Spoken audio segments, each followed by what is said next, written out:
Hello my dear friends, and welcome to my channel. My name is Barbara, and today we're going to be looking at Venus in Sagittarius. So this video is for you if you do have this placement. If you're a cross watcher, welcome as well. Very excited to get into Venus in Sag.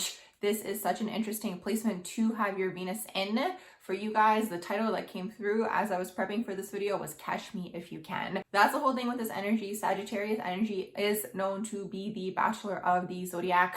Doesn't necessarily mean you guys can't commit. Doesn't mean you guys won't have a relationship. It's just like for you guys, freedom comes first, fun comes first, education comes first. Education in many different ways doesn't necessarily just have to be schooling. It can be just through learning. You guys need to connect with someone on all these levels, the spiritual level. You guys want to know that you and your partner are moving ahead together in a spiritual way. Keep in mind, out of all of the zodiac signs, Sagittarius is the only one that is half human, half horse. So you guys have this super magical quality to you guys. This is really important to understand. So it's kind of like, it doesn't necessarily mean you won't commit. It's just you have to find someone who understands you guys on all of these sorts of levels. Otherwise, if someone tries to hold on to you guys too tightly, boom, you guys run off. You guys need to go. You guys need to constantly be on an adventure. You need to be having fun. You need to be moving. You need to be traveling. A lot of the time, this placement is going to be very, very charismatic. That's the thing, because Venus also deals with how we indulge in life. It deals with our pleasures in life. So for you guys need to travel. You need to move around. You guys might have lovers in foreign countries. You guys might have a lot of different types of lovers. That's the thing. The Venus in Sag placement experiences love differently compared to other people. It's like, it's a very expansive energy in a sense where it's like you guys can love a lot of different people, but at the end of the day, you guys come first. Your wants, needs, and desires come first. And it's like if someone's trying to hold on to you guys too tightly, or it's kind of like someone says to you right away, oh, let's get married, let's like build a home together. It's like this might make you guys feel like suffocating. Doesn't necessarily mean you guys won't eventually get married. I have seen Venus and Sag placements eventually commit. They just have to find someone who is on that level with them, and they have to find someone who they know that they are growing together mentally, spiritually, emotionally, on all of the levels. This is really what you guys are looking for at the end of the day. And it's almost like you guys go on this quest, you guys go on this adventure when you guys have Venus and Sag seeking this in one way, shape, or form. It's almost like you guys are seeking this form of idealism that you guys have built up in your head, because it's a fire sign. This is something important to understand about the fire Venus placements. It's always going to be passionate. You guys are always going to be unforgettable, all of these placements, because it's like when people do encounter you, it's like you light them up from within. You guys bring out this fire that they have within them that maybe was dulled out for a while, or maybe they forgot about it. And it's like the Venus and Sag person comes through and they're like, oh, let's do this and let's go on this adventure. And you guys show them how exciting life can really be, because that's the thing, the Venus and Sag placement is exciting. So for whoever deals with you guys, they might have a hard time getting over you guys, because you guys brought this energy out of them. You guys brought this excitement out of them. Maybe you guys took them on your adventures. Maybe you guys took them traveling with you to all these sorts of places. And it's like now you're not in their life anymore and they've lost that fire, you know, but it's like they need to let you go. That's the thing.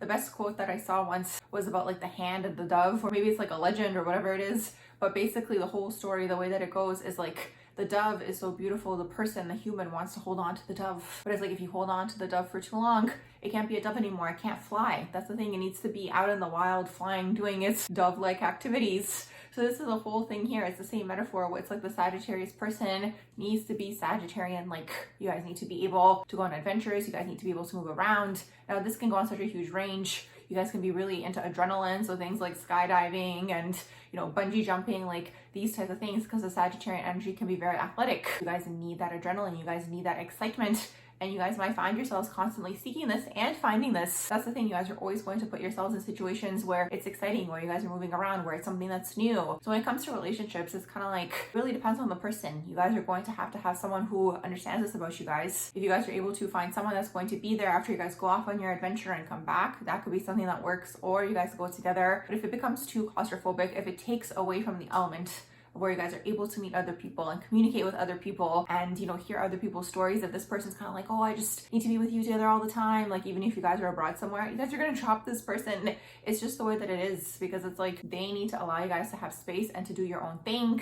You guys might be the type, maybe you guys go traveling somewhere with your partner and it's like you need a whole day to yourself to go just on an adventure on your own. So you guys really need to be with someone who's going to be super confident. That's the thing with all of these fire placements, because they deal with the solar plexus chakra, which is located in your belly, which is your confidence, it's your fire in life, it's that prana energy, it's your identity, it's your ego. It's like you guys really need someone to allow you guys to have space to be yourselves, to do your own thing, and not hold on to you guys, like I mentioned with the dove, because then you guys can't be who you truly are, which is that Sagittarian like quality. You guys are magical, you guys have dreams, you guys have visions, you guys create all these sorts of things because it's that fiery energy. Not only is it fiery, it's mutable fire. So the thing is, what I always find with Sagittarian energy, it's like they go off, learn something, and they come back, teach. And because they're mutable, they tend to be very likable. So sometimes you guys could be teaching people this like new philosophy you learned like not even a week ago. And because it's the fire and it's the passion and you guys really believe it now and whatever, maybe it's a new diet that you guys are eating, like however that might manifest, like people are going to believe this. You guys have that charisma to you. So you guys are going to have a lot of lovers in your life. You guys are going to have a lot of people who are interested in you. Obviously, it depends on the rest of your natal chart. Let's say you have a lot of earth placements. Maybe you guys aren't going to be so much in that bachelor energy, but you're going to have maybe a stable partner there who allows you guys that space.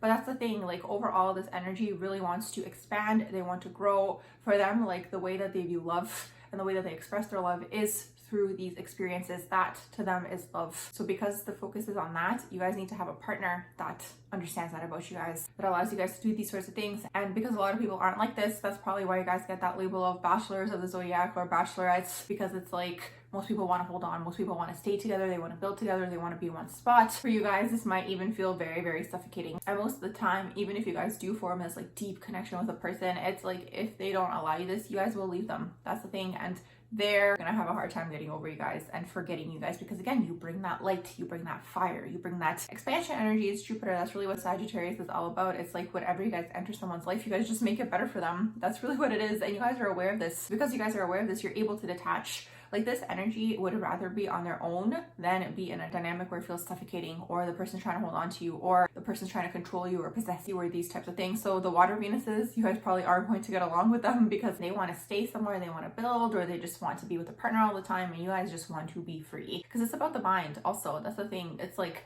because you guys are about the mind, you're the higher mind, it's all about the intelligence. So you guys always intellectually connect with people rather than like emotionally connect, if that makes sense. So it's like when you have water Venuses who want the depth, you guys are kind of like, that's just too much for me. Like I just want to have fun, I just want to move around, I just want to be free, I want to experience things. That's the thing, that's a Sagittarian energy, and a lot of the time you guys do learn through your experiences. And like I mentioned, you guys could have foreign lovers, you guys could have lovers in different countries. Like it can manifest this way. You guys could even like end up in situations where you and your lover speak different languages, but somehow you guys understand each other, and it's like it turns into this like week-long love affair, and then boom, you guys move on to the next place and you move into the next country. Like however it might manifest, like this is really the energy here. It's like it needs to be exciting, it needs to be stimulating, it needs to be mentally stimulating, intellectually stimulating, like even the adrenaline, like physically stimulating, like all these sorts of things like need to basically align for you guys. And this is usually what's going to happen. You will find yourselves in these situations. Now, what's interesting with this Venus and Sag energy, and actually all of the Venus placements, is we do go through secondary progressions. So for you guys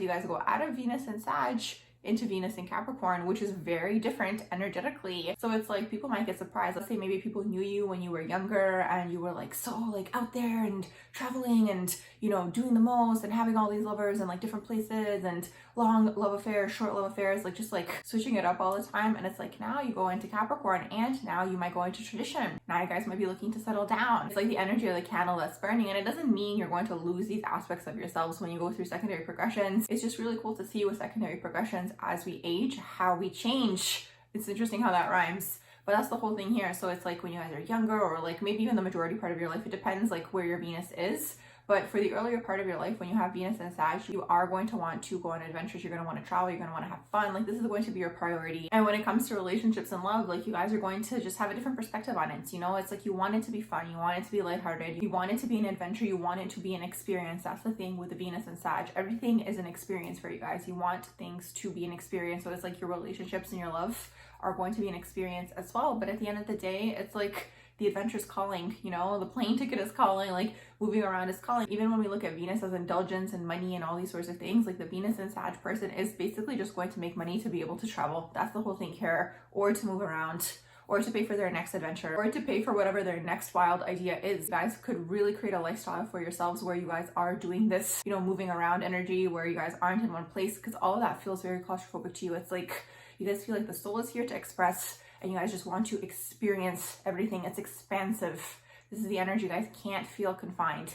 You can't feel like you're in a small space, whether that's at an office job, at a desk, that's going to make you guys suffocate. Whether that is in a relationship, that's just like the same thing day to day. Like for some people, this is stability, but for you guys, this might be boring. Like with the Sagittarian energy, you guys just don't want to be bored. If you guys are bored, it's just like, to you, this just feels just like energetically suffocating is really the energy that I pick up on. And then you guys just want to go on to the next thing. You guys are going to figure out a way to move on to the next thing. And with that Venus placement, you're going to be able to manifest this. The thing is also, because the Sagittarius energy is expansive, your relationships can be expansive, absolutely. Depends on the rest of your natal chart. Let's say you have a lot of earth placements in there, you can really expand when it comes to love. It can become a very expansive experience for you. But the thing is, with all of the fire signs, you guys are always going to want attention. You guys are always going to be flirting. You guys are going to always have attention on you, because it's like there's that burning energy within you and people feel that. That's the thing. The fire energy is very magnetic. It's very alluring because it's like there's something burning. It's exciting. It's more exciting than like Bob in the corner like typing away at his computer all day. You know what I mean? So people are always going to be attracted to you. So there's that solar plexus energy in there. You are going to be confident, but also your partners are going to have to be confident in your relationships. There's going to have to be a lot of trust here. There's going to have to be a lot of, you know, doing your own thing. It's going to have to be people who don't have an abandonment wound. And it's like, that is hard to find because that's a huge wound on this earth plane. So like I mentioned, a lot of the time you guys just might go off and do your own thing because it's like, I can't deal with this right now. You know, it's like you figure your own thing out. And for you guys, you just have that belief. It's like the inner philosophies is really what the Sagittarian energy is. You guys just have this belief system internally where you guys just feel like things are just going to work out for you. And they do, because you're lucky. That's the thing. You're lucky in love. So you guys are okay to let people go, because you know eventually you're going to find someone to match what it is that you guys want, to match this vision, to match this dream. And even like I said, the dream might be, you know, that ideal couple where it's like you guys travel together and you do all these sorts of things, and because of this huge dream and this vision you guys have, you guys might hold on to this, and then other people might not fit into this idea that you guys have. So I'm going to wrap up this video here on Venus and Sag. I do hope you guys did enjoy it. If you did, please do like, share, and subscribe, and I hope you all have a beautiful rest of the day.